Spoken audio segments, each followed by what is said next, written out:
We'll never smoke the dizzy, but we can always share some ditzies. It's just a cup in time. This song doesn't have to rhyme. Life's all of us, not every moment we can be feeling fine.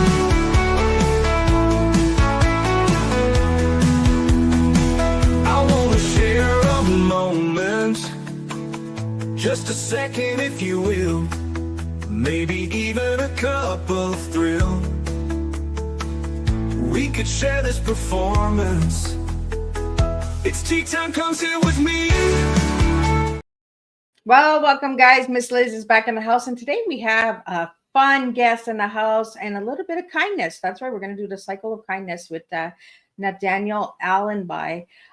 He's also the founder of Cirque Quirk. So we're going to talk about circus, going to talk about books, kindness, cycling, all of that good stuff. So before we get any of that in here, we're going to get you over to Miss Liz's YouTube channel, Spotify channel, Facebook, all those good platforms, and get you to subscribe, follow, and share the tea times, because one tea time share does make a difference. And I guarantee Miss Liz has one tea time that you will resonate with, because that's what I do, is I just bring all these different flavors and excitement topics to the table. So we do not serve a beverage. We serve real life tea. And today's tea that I have been given is service, inspiration, and connection. That is the tea we are serving today. So before we get started, disclaimer, and then an intro, and then Daniel's coming in here, and we're spilling some tea and having some fun today. Miss Liz's Tea Time is a global platform dedicated to sharing real-life stories, diverse perspectives, and meaningful conversations that inspire awareness, healing, and connection. Miss Liz is going live using StreamYard. Before leaving a comment during the live broadcast, please grant StreamYard permission to display your name at StreamYard.com. Please be advised that all the content brought forward during any tea time show is in good faith. However, discussions may include opinions, beliefs, and perspectives that do not necessarily represent the views of Miss Liz or the Tea Time platform. Information shared by guests is based on their own experiences and is perceived to be accurate at the given time of airing. All guest viewers and participants are responsible for using their own judgment when considering any action or decision that may relate to these discussions. Some episodes may cover sensitive topics, including but not limited to trauma, abuse, grief, mental health, and other emotionally triggering subjects. Listeners' and viewers' discretion is strongly advised. Tea Time with Miss Liz is an open discussion forum designed to offer insight, inspire awareness, and create connection. It is not a substitute for professional, medical, legal, or therapeutical advice. If you require professional support, please seek assistance from qualified professionals or trusted resources in your area. If you have questions regarding this disclaimer or the content of this discussion, you are welcome to contact me directly at my email at bookingmissliz@gmail.com or visit my link tree at Miss Liz's Tea Time. By choosing to participate in, comment, or view these live shows, you acknowledge and accept this disclaimer. Your participation is entirely voluntary. I, Miss Liz, welcomes you to join the conversation with an open heart, and if at any time you feel this platform is not right for you, I respect your decision and your wishes and welcome you back whenever you are ready. Tea Time with Miss Liz is serving truth and awareness one cup at a time. Now, let me give you a little bit on who is sitting in the back room. So this afternoon on Tea Time, I am honored to introduce Nathaniel Allenby. Nathaniel is an artist, adventurer, and storyteller who believes in the power of kindness in motion. His journey is one of courage, choosing to step forward, to ask the brave questions, and inspire others to see adventure as a pathway to growth. Nathaniel's work encourages us to discover how small acts of compassion ripple into lasting change. Today, he joins us to share his story, his mission, and his vision for a world led by courage and kindness. Let's welcome Nathaniel Allenby. Let me get Nathaniel. Welcome, Nathaniel. Hello, Miss Liz. Thank you so much for having me. Oh, it is a pleasure to have you here. I really enjoyed the connection of getting this tea time set up with you. We had some conversation on the phone and through emails and all that good stuff. So I really enjoyed this one. I appreciate that. Me too.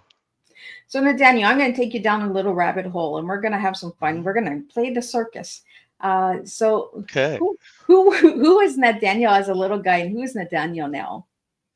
As a little guy, I was a very curious kid. The number one word you probably would have heard out of my mouth is why. I wanted to know how the world worked. And I wasn't an artist. I wasn't very creative as a kid. I grew up in the Boy Scouts and playing soccer, living on a family farm where we raised chickens and pigs and cows. We had an orchard and a pasture and a garden. And so we grew about half of our own food. And so we were very rural in Oregon between Portland and Salem in the Willamette Valley. And I was a bit of a recluse. I spent a lot of time alone. I didn't get along well socially. I often felt very ostracized. I received a fair amount of trauma from my older brother, who was a unbelievable master psychological tormentor and manipulator without any professional training. And so that certainly shaped a lot of how I thought about myself. I very much embraced a victim mentality early on. And that was something that really set up the stage of my life to grow through and learn from. And so many of my experiences have been, call it, rooted in that. Because very early on, I became a perfectionist. I thought that if there was nothing that someone else could criticize me for or give me guilt and shame around, then I would stop receiving this horrible treatment. And so I strove to be a straight A student, to master any video game I ever played, to learn as much as I could and read every single book that I could get my hands on. And that was how I spent a lot of my time. And I also wanted to help my parents so that there was absolutely nothing that could be upset at me for.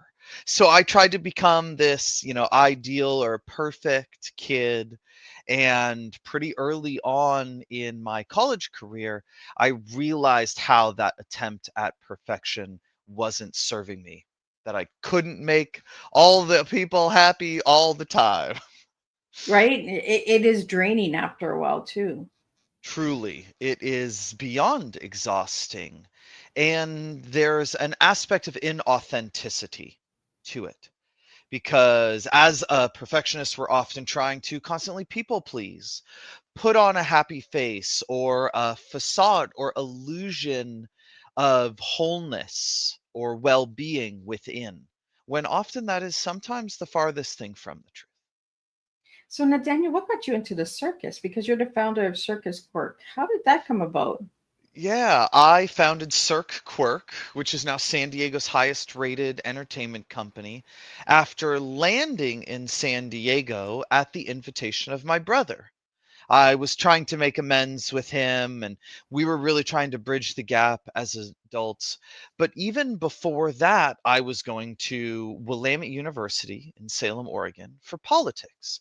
And this was post 9/11, Bush W era, and I had gotten very depressed. I had garnered a rather cynical perspective that politics was vile, seditious, and corrupt. And it was very difficult for me to want to continue going into. And so I ended up dropping out, becoming a professional gamer, losing some of my eyesight, gaining lots of weight. And my best friend observed my health. And he cared about me so much that he took me out on a trip. Actually, gave me a dose of magic mushrooms with my consent, and by the end of this journey had convinced me to go on a journey where he would buy me a one-way ticket to Europe and a bicycle when we got there, as long as I would ride around with him wherever he Oh, wanted to go. And we left 8 months later. When we got there, we bought the bikes and a cart, and then he said, okay, I'm broke. I have no more money. You get to learn how to juggle so that we can busk or street perform around Europe as we travel so that we can make some money as we go. And I was terrible to begin with. I was such a slow learner. It took me about an hour of practice every day for a single month, 30 hours, whereas my best students have learned in 5 minutes. And so it was a really challenging start. And from there, I continued to grow and learn and improve, travel, and all kinds of things changed in my life since then.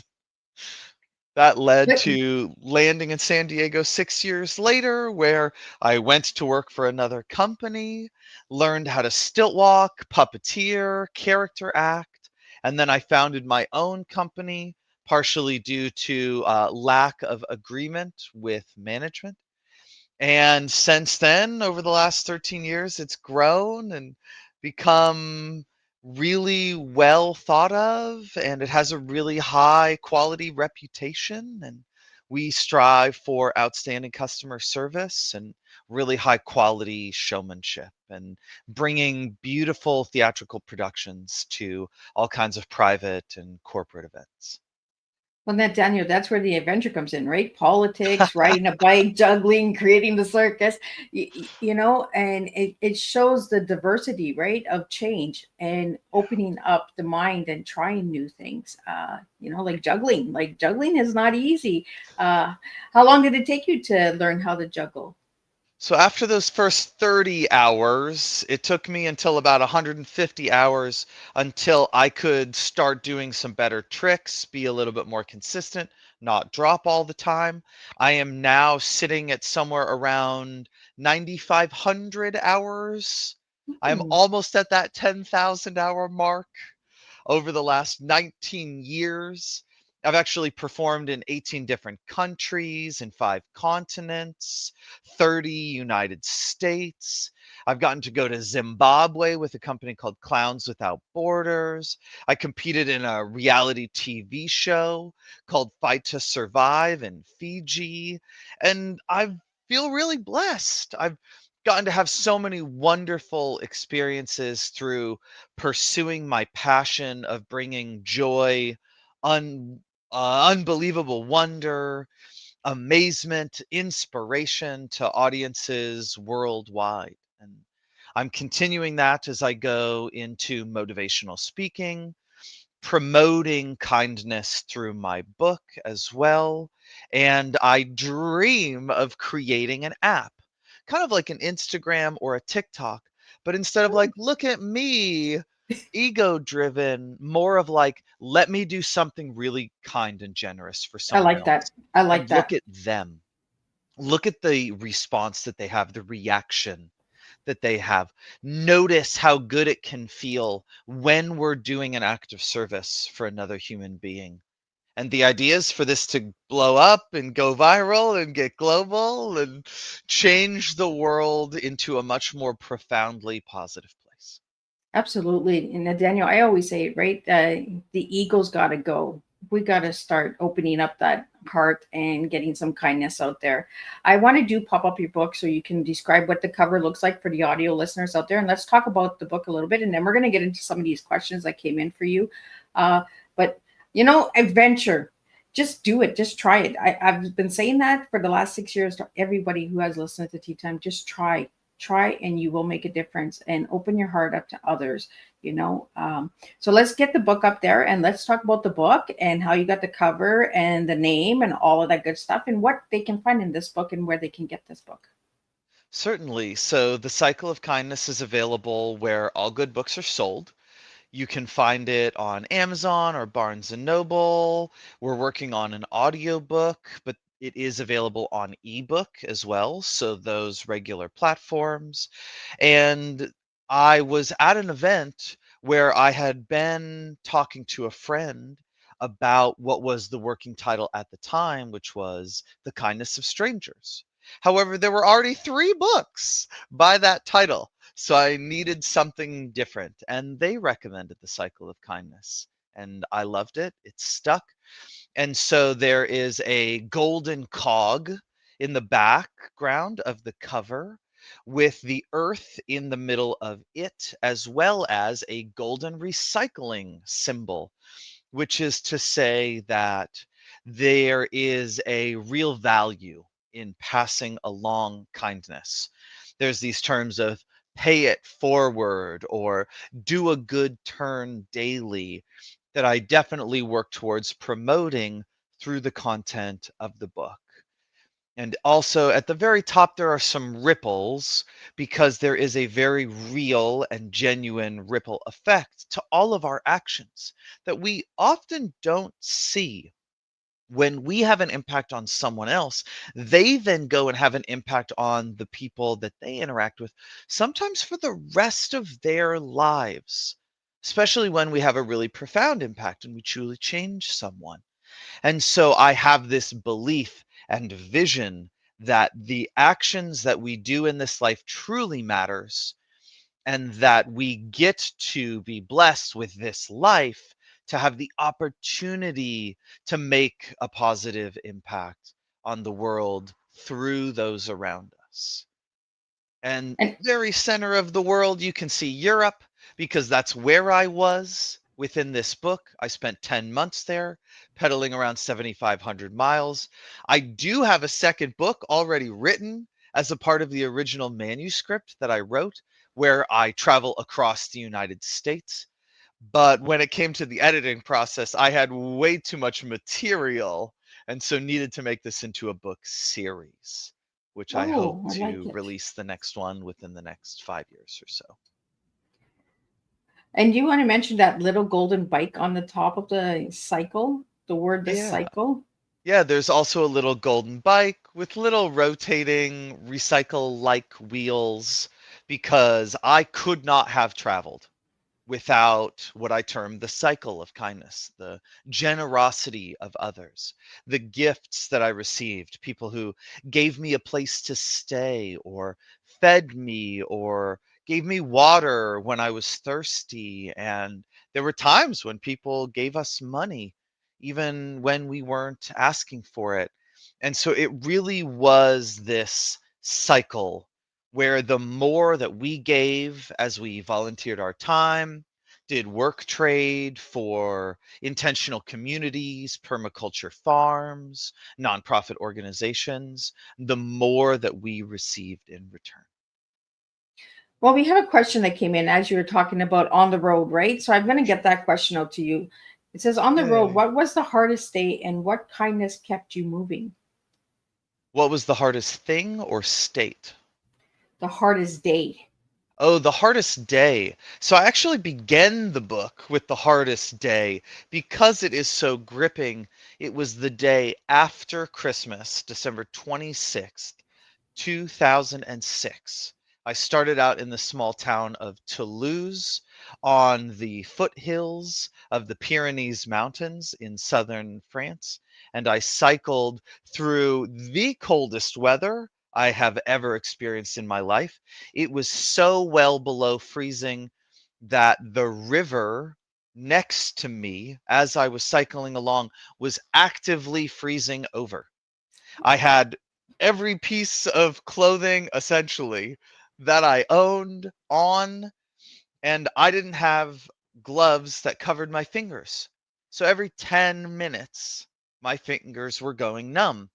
So I was alternating hands, holding one on the bike and having the other hand inside my armpit to thaw and get its circulation back. And I didn't stop for around 6 hours. And it was scary because it was one of those moments where I realized what kind of perilous danger that I actually put myself in. And I was scared for my life. Tears and snot would just freeze to my face, and the sweat dripping down from underneath my hat would also just harden and cake, and I would eat while I was traveling. I actually went to the bathroom while I was cycling. I would stop for nothing. And I felt so relieved when I finally got to a town where it had warmed up a little bit. It wasn't so terrible. And there were some people out in a little pavilion where there were several different restaurants, and they were having their coffee and, little treats and pastries and whatnot. And I met another homeless man there who even shared a gift with me. And it was such a small but profoundly meaningful act of kindness that it helped me to feel safe and reassured the belief that I was going to make it and I was going to be okay. And I ended up continuing cycling, not that there was a lot of daylight left, but ended up getting to another village. I did not make it to the Mediterranean, and I was so scared at how quickly the temperature was dropping that it was going to again be well below freezing. And so I Wow. began to knock on doors. And it seemed like this was a ghost town or maybe a vacation village where people have their second homes. Nobody was at any of the buildings that I knocked on. So I ended up going down a dead end road, looked into a building that was somewhere between a giant well house and a little shack. And fortunately, there was nobody around. So I was able to pop the door open with my shoulder, bring my bicycle in all of its weight, about 60 pounds, inside. And I was so blessed to find that there was a small stack of thin mattresses that I could take a couple of them out, put it on the concrete floor, lay out my sleeping bag, and survive through the night without harming anyone or anything or getting caught trespassing. Well, that had to be fear, right, the adrenaline right there. Like, are they going to come in? Are they going to find me? What's going to happen?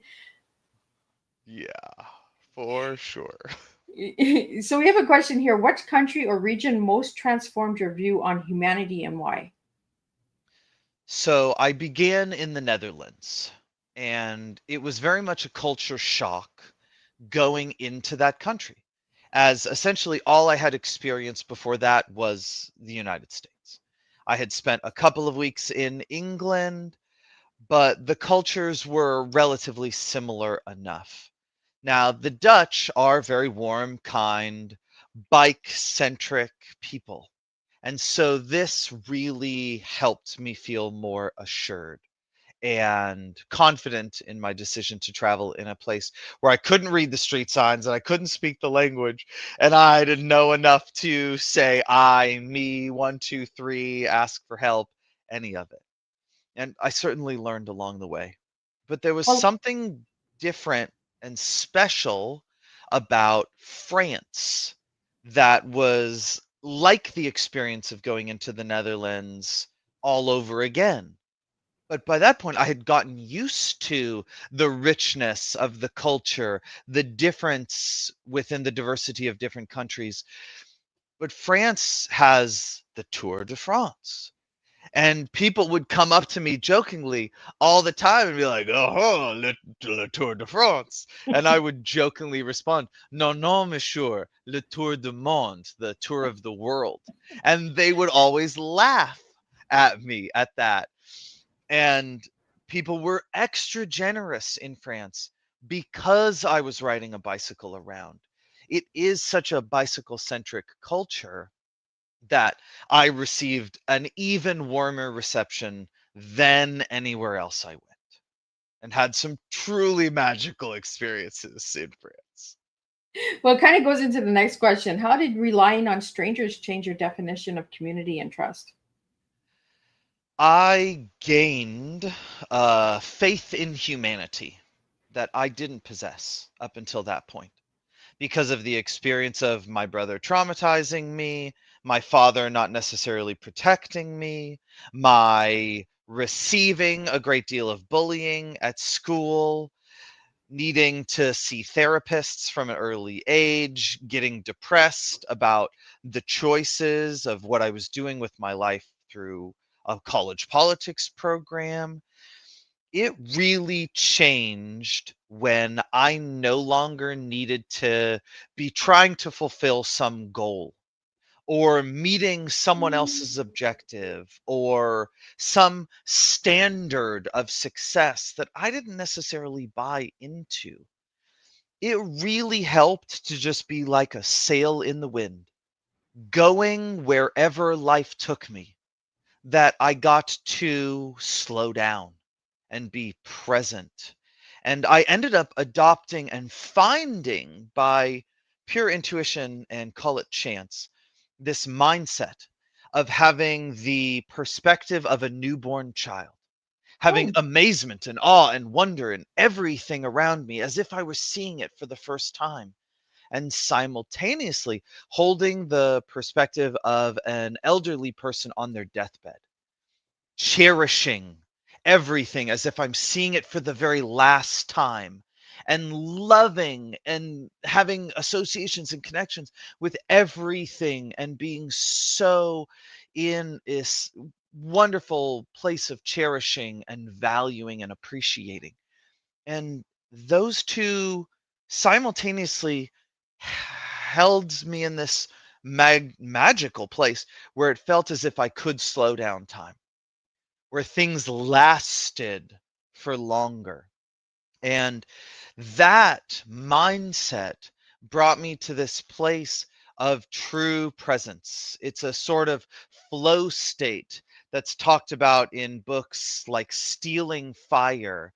It's often what I try to accomplish when I'm performing, because when I'm totally present while I'm juggling, I'm way more likely to succeed and catch everything and be in a place where I'm bringing this same presence extended to my audiences. And so learning just that alone from my traveling, now granted, there were so many other blissful and elating, sublime lessons. This was the foundation for me to grow from there and for me to step into my own personal power and lead the life that I have since lived. Nathaniel, we had a question that just came in, and they're asking, does juggling represent life to you? Like juggling life, juggling every day. I have certainly heard this analogy or metaphor before, and there is certainly a skill to life management that feels very akin to juggling, because it's keeping a lot of things in the air all at the same time and not letting anything drop. And there's another analogy that I really like, that there's a very fine difference between juggling and insanity. Insanity's common definition, made popular by Einstein, is doing the same thing over and over again and expecting a different result. The definition of juggling, doing the same thing over and over again and getting a different result. Oh! And so the insanity truly lies in our expectation. It is when we are so attached to something going a specific way and having an expectation of an outcome that we become disappointment when it doesn't go exactly how we want it to. That leads us away from the Buddhist principle of acceptance. There's a Chinese philosophy called Wu Wei, and it's very much this acceptance of what is, being in the present moment. And I really hope I'm getting this correct and not mistaking it for something else. I will apologize if I am. But it's about being in the place that we are and utilizing it to gain whatever lessons that we can achieve within the moment. And so within the juggling to life analogy, if we can lower our expectations of ourselves, have a little bit more grace, and be like, hey, we do all drop balls sooner or later. There is Your no such ball is thing as going to drop. right. I've learned through juggling there is no such thing as perfection. Every juggling world record, it doesn't have infinity by the amount of time that a juggler could do this. Everyone drops eventually. It's a matter of looking at ourselves in comparison to how we were yesterday and moving towards improvement instead of shaming ourselves for, oh, I could have done that better. We could instead say, hey, tomorrow I will have learned from today. I will do it better tomorrow. I can have grace and kindness with myself, compassion and empathy for where I am at. And instead of beating myself up for the things that I had an attachment about that I didn't meet, I can instead move from a place of self compassion.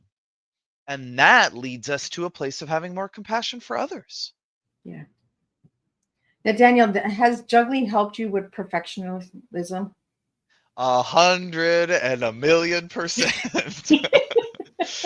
Yes, it's so much easier to be okay with that drop, that lack of perfectionism. And I can instead adopt the mindset of like, oh, what can I learn from that? I also really like the phrase in life, there are winners and there are learners, because you're not a loser if you can learn something from the outcome. If you can be attached and have an expectation of what you wanted that outcome to be, and then get bitter, resentful, disgruntled, what have you, about things not going the way that you want, you are losing a lesson. And we can all gain valuable insights from not only our mistakes, but those from others. Right? There's a lesson to be learned from everything in life. It's true.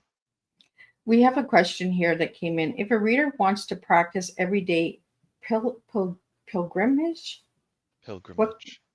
what first step do you recommend? I've never heard of that word before, so do you want to tell me a little bit about that? What Yeah, that a means? pilgrimage is this idea of a voyage or journey. It's a sort of spiritual quest, often towards a goal.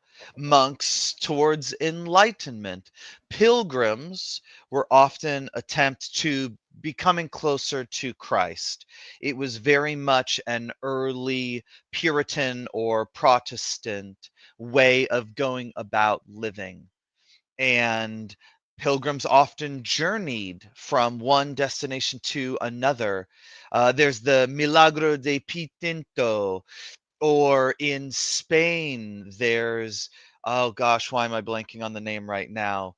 There's a long hiking or bicycling journey, the Camino de Santiago.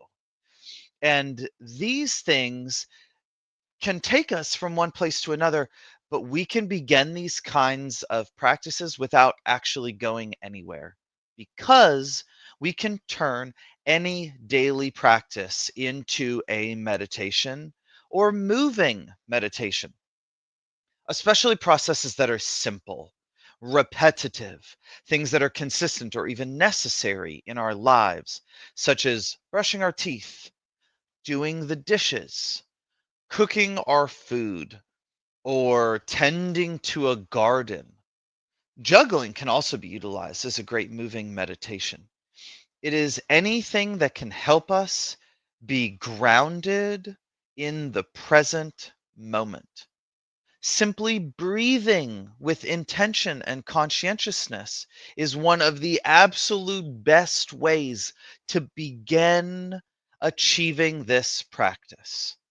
And I absolutely recommend it to all listeners. It is so important towards our spiritual advancement, just as the same as prayer, gratitude or thankfulness, mindful action, conscious presence, and being is a major key to spiritual advancement, attaining what one might call Christ consciousness, enlightenment, or ascension in this lifetime. Now, there are a variety of great other resources that we can utilize to get there, but we don't need anyone else. we can truly find these things within. The next one that came in for you, Nathaniel, is what practical mindset or ritual helped you manage your fear, uncertainty, or exhaustion? Well, I do meditate every day, and it makes a big difference. To manage my exhaustion, I find things that fill me back up, and I take micro moments throughout the day to practice those things, be it a mindful set of breaths or going for a short walk. And frankly, I still enjoy video games. I have one that I can take less than 5 minutes, pop in, do a quick burst of it, step away from what I am doing, remove myself from the actual environment where whatever it was that I was working on or stressed me out, or maybe I was having a hard time coming to grips with a solution around something. That physical removal makes a big difference. Also, things like healthy exercise, diet, or nutrition, as well as sleep. Haha, that's one I'm struggling with lately.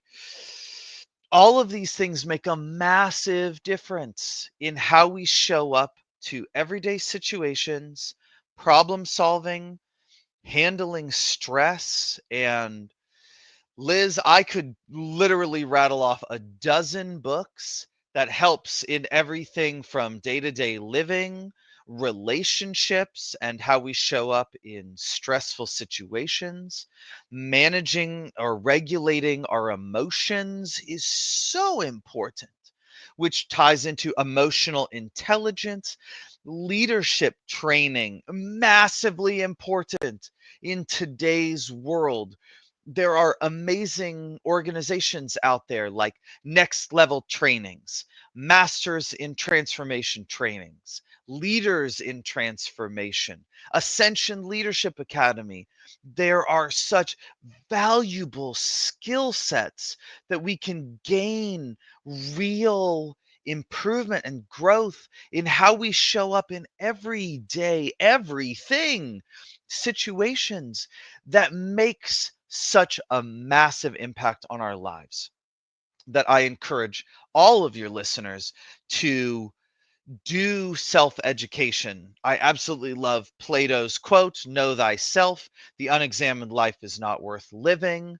When we learn our strengths and our weaknesses, shortcomings, pitfalls, often things that we are blind to and need someone else to reflect back to us, these things help significantly. They matter so much in us living a more high quality life. I am so enjoying this conversation, Nathaniel, because we're getting a Oh, lot of good information out there for everyone to check out, right? thank We got, you. we got juggling, we got riding, we got kindness, we got leadership. There's so much that we're offering here during this time of tea that the listeners are enjoying understanding the different avenues in life that we can all look at, right? But learning ourselves is a big step. Learning who we are as an individual is a big step. How did you learn about yourself, Nathaniel? Well, the primary tenet of Buddhism is life is suffering. The primary tenet of Christianity is original sin. We are all sinners. And most of my learning comes from pain and suffering. And unfortunately, that is true for the majority of us. It is the number one way in which we learn and grow. Now, it doesn't have to be that way. It is truly capable of not learning through pain and suffering when we go about seeking growth, education, personal transformation intentionally. Sometimes these things too can be painful, but it is significantly less painful instead of when we bump up against these things unconsciously in our lives. And so we can choose a lesser amount of pain or inevitably find a greater amount of pain. And so I want to avoid and save you all from as much of the pain that we will boundedly, unintentionally, almost inevitably bump into in life anyway.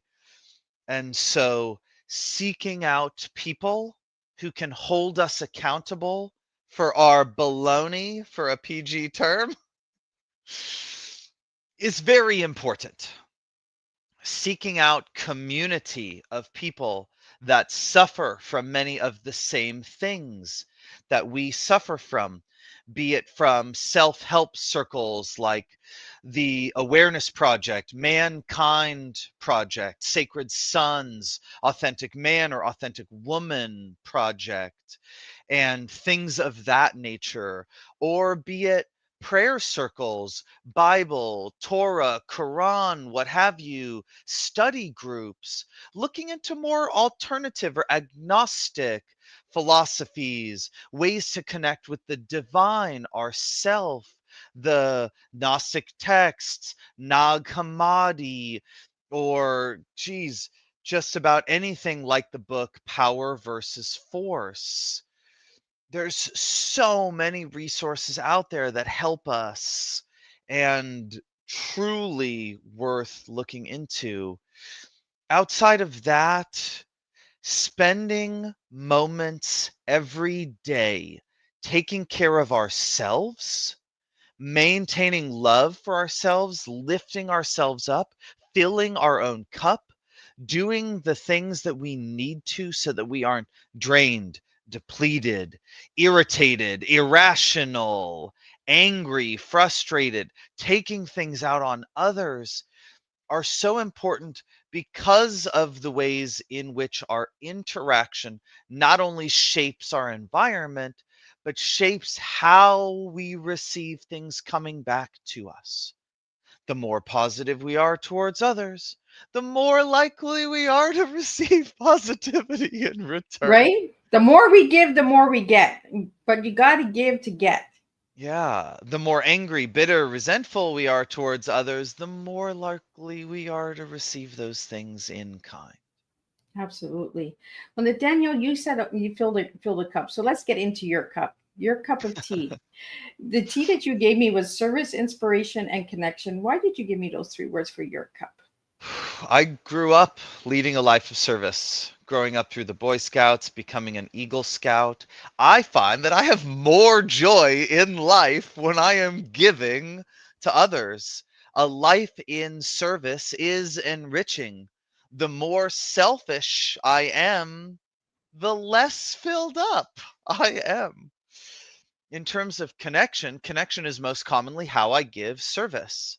While I could give service to a rock or a plant or something of that nature, the majority of services that I am giving are to my fellow man.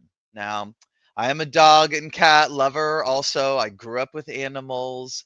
Giving to animals also brings me joy.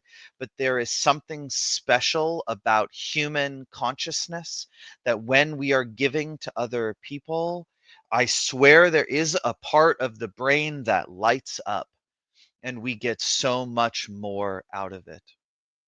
And I like that. Lights up. comically, I told them to you, but I already forgot the last of the three in the T. Inspiration. Inspiration, of course. That has been my, call it modus operandi for the last 13 years running my circus company. I am doing my best to inspire and uplift others.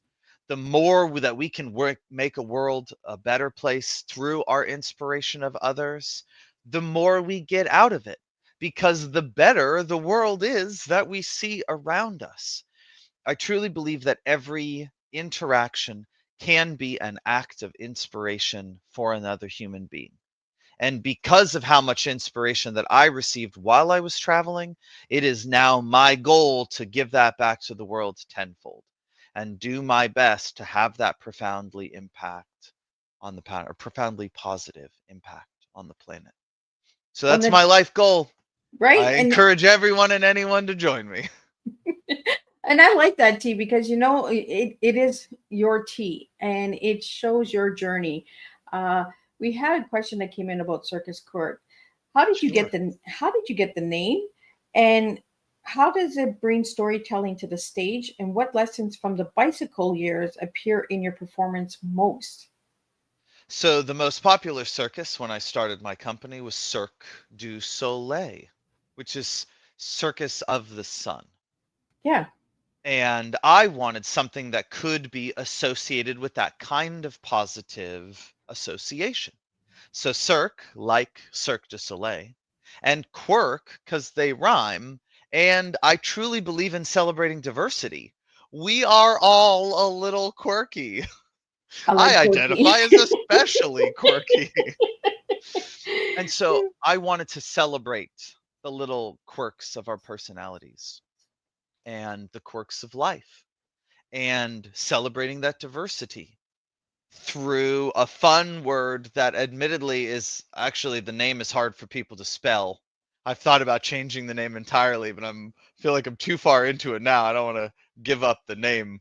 Since then, there's a Cirque de Quirk, Cirque du la Quirk, Cirque Oh, de Quirk. so somebody likes the quirk. Somebody likes the quirk.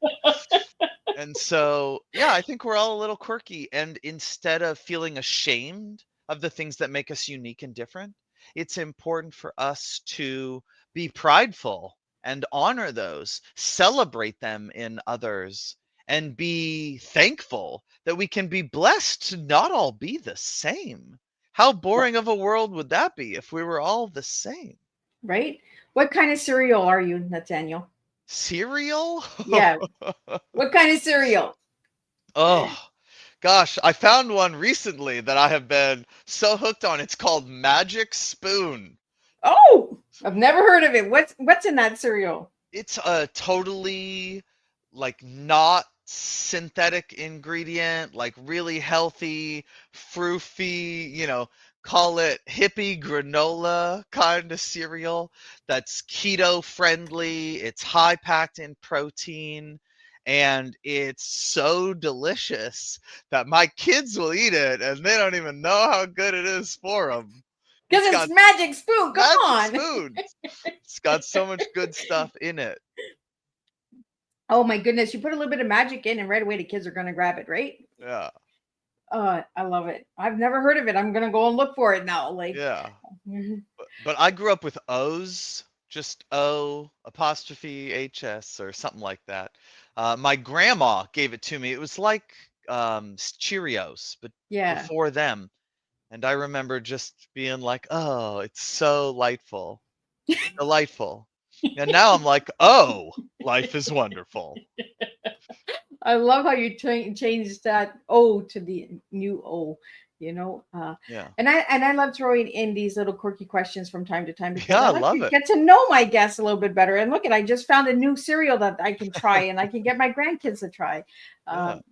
My granddaughter really likes Magic, so she'll like this one, Magic Spoon. So uh, so I want to get into the Circus Quirk because we did talk about that a little bit, but I want to talk about the entertainment that you offer. You do party ideals, dancing LED robots. What else do you offer?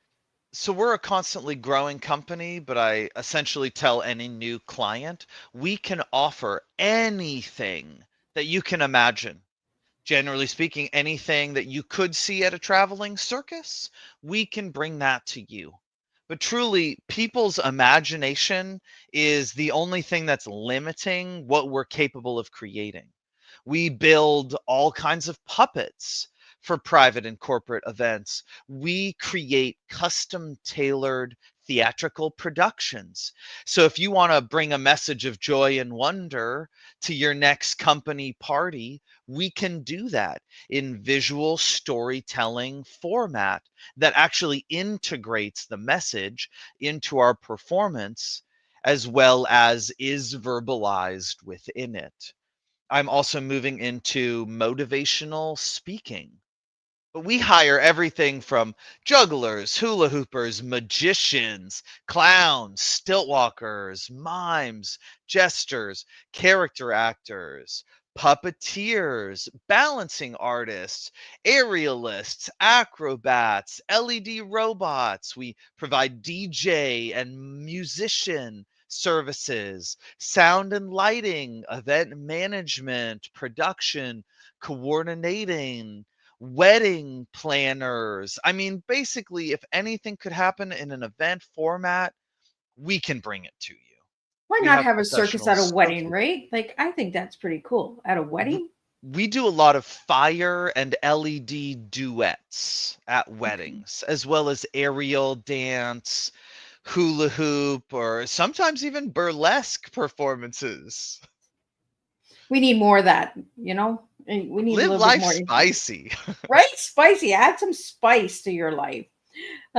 We got some fun questions that just came in. I want to get them out to you. Paintbrush, camera, or juggling clubs? Pick one today. Ooh.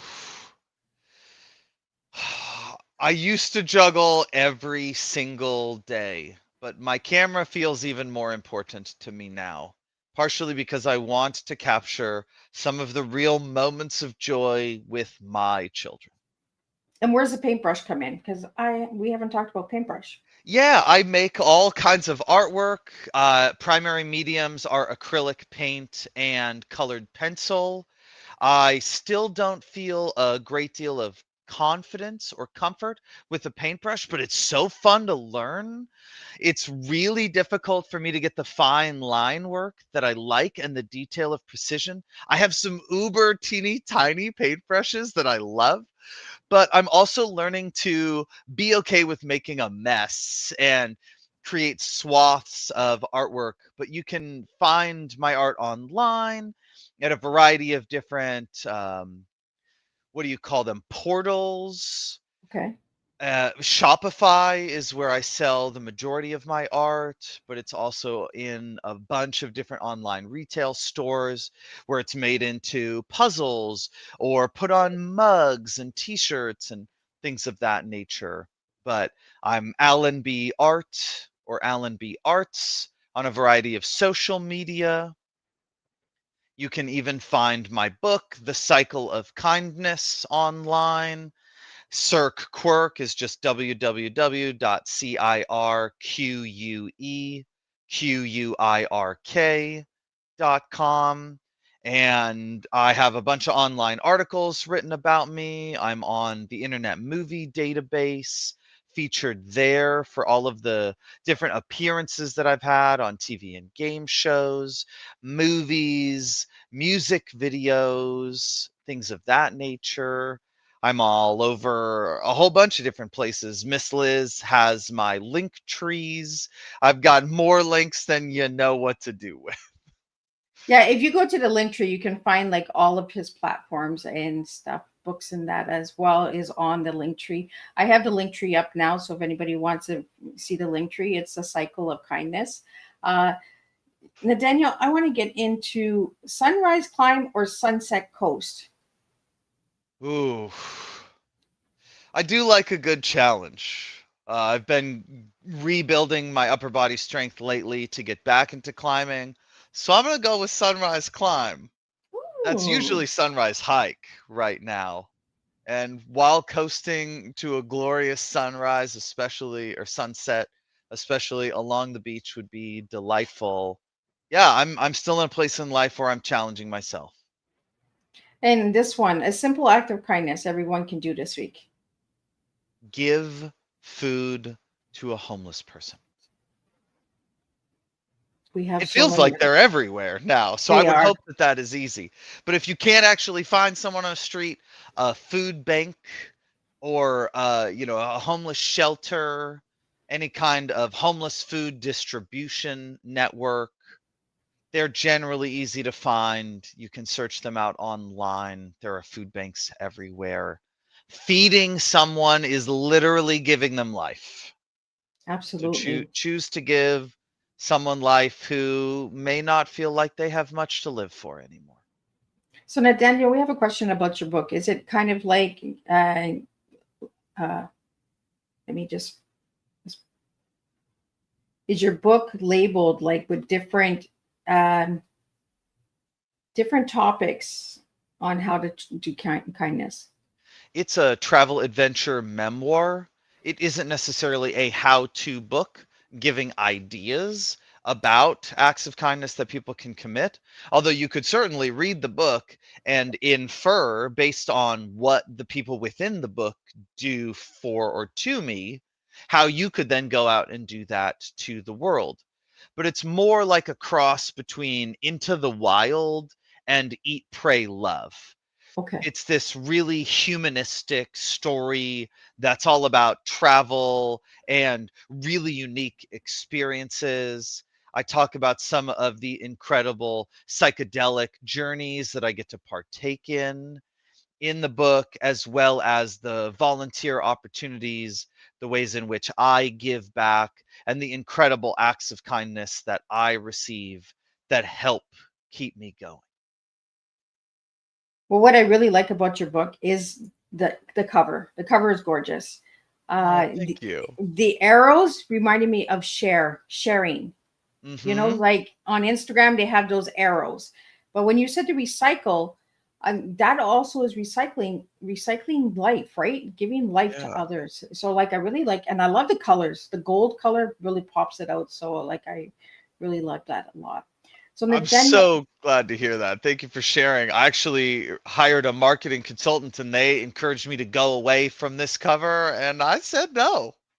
I'm glad you said no because I like it. Like, and I like the globe, the world, bringing people Yeah, together, right? Not just one country, but globally, everybody together. exactly. I'm Yeah. so glad you get it. Well, I'm that quirk, right? The quirks get the quirks. Yay. So, Nathaniel, what message would you have for the listeners out there about your journey, about your story, and about what's coming in the future for you? This came up earlier and I actually didn't get a chance to express it, so I'm really glad we get to come back full circle here. It's take a chance on doing the things that you love. In fact, Jim Carrey, in an absolutely masterful speech to the graduating class of Maharishi University, talked about this. It's available on YouTube. Highly recommend looking it up. He talks about his father and his father failing at doing what he didn't love, that he got fired from a job that he hated. It caused his family to be destitute, and that he, like me, and I basically take this from his inspiration, encourage people to take a chance on doing what you love, because people know when you're doing what you love and they want to support you in doing what you love, and that it makes such a massive difference in your success in life. When I started Cirque Quirk, I was just doing what I loved. When I was publishing the book, The Cycle of Kindness, it wasn't easy, but I was doing what I love because I want to get this kind of message out into the world. I know it makes a difference. And so, doing what we love is like raising the vibration of the planet. It is creating more positive emotions, more joy, and that's moving us as a species more towards what you might call unity consciousness or one love and a joy filled world. Well, I really enjoyed having you on Tea Time and getting to know you a little bit more. But before we wrap up, I want you to give me one word your journey taught you. One word my journey has taught me is resilience. The path is rarely ever easy. And if it is, it often is from a stroke of good luck. But it's how we can handle and lean into or choose discomfort, how we resolve conflicts, and how we stay resilient through the challenges of life that will help us succeed and thrive when things are difficult. It is when we are down, when things feel our toughest, or when it's the darkest before the dawn, those are the moments that we are often alone, feeling beaten, defeated, and wanting to give up. And in those moments when we don't, we actually build a part of our brain. Andrew Huberman talks about this in a much more articulate way that I can bring up. But when we build this part of our brain, it actually makes us more able to choose the difficult thing later in the future.